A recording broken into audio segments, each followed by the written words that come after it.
अस्सलाम वालेकुम जी। वेलकम करता हूँ आपको मुर्तज़ा गार्डन चैनल पे। आज जिस पौधे के बारे में मैं बात करूँगा इसका नाम है कैना। अगर आपके घर में ये लगा हुआ है, अब आपने गमले के अंदर लगाया हुआ है तो या अगर आपने क्यारी के अंदर लगाया हुआ है, इस पौधे की सबसे पहले खूबसूरती ये है, ये इसका पत्ता देख लें आप, बिल्कुल डिफरेंट बिकिया की तरह होता है और पौधा भी ये आपको सस्ता मिल जाता है। और साथ में नीचे से ये पप्स भी देता है, काफ़ी इसके बच्चे नीचे से भी आ जाते हैं और ख़ूबसूरत पौधा है। चाहे आप इसको जितनी मर्ज़ी तेज़ धूप है आपने रखना, ये आउटडोर पर जो है ये बेहतरीन ग्रोथ करता है और ये फूल भी बड़े खूबसूरत देता है, जिनका कलर होता है ऑरेंज कलर। अगर आपने इसको गमले के अंदर लगाकर इसका अच्छा व्यू देखना है, खूबसूरती देखनी है, ज़्यादा से ज़्यादा फूल देखने हैं, तो फिर इसको लगाएं 18 इंच पॉट के अंदर।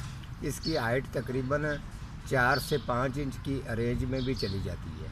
ठीक है, जैसे जैसे इसके नीचे से बच्चे आते जाएंगे ये बढ़ता जाएगा और ख़ूबसूरती की तरफ ये जाएगा। मट्टी इसको पसंद है, बालू मट्टी, पक्की मट्टी के अंदर बिल्कुल भी नहीं लगाना। उसके अलावा डीकम्पोस्ट गोबर खाद जो है वो इसके अंदर यूज़ करनी है, वो भी महीने में एक दफ़ा 1 मुट्ठी। तो कहने का पौधा जो है ये बेहतरीन ग्रोथ करेगा और ज़बरदस्त चलेगा।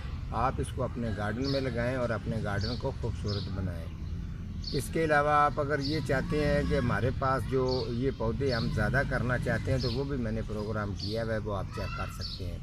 इसके बच्चे को अलहदा भी आराम से कर सकते हैं, इसके ज़्यादा से ज़्यादा गमले भी बना सकते हैं। तो ये चीज़ें जो अगर ये उनको समझ आती है जिनको पौधों का शौक़ है, इसके अंदर तकरीबन 6-7 वैरायटियाँ होती हैं कैना के अंदर, जिनका अलग-अलग कलर होते हैं। ये येलो कलर में भी होता है, रेड कलर में भी होता है और वेरीगेटर जो फूल होता है वो भी होता है। इसके अंदर काफ़ी चीज़ें पाई जाती हैं। जो कैना प्लांट है इसको आपसे सिर्फ लगाना है और अपना गार्डन को खूबसूरत बनाएं। आज का हमारा इतना ही प्रोग्राम था, मिलता हूँ किसी अगले प्रोग्राम के साथ, तब तक अल्लाह निगहबान।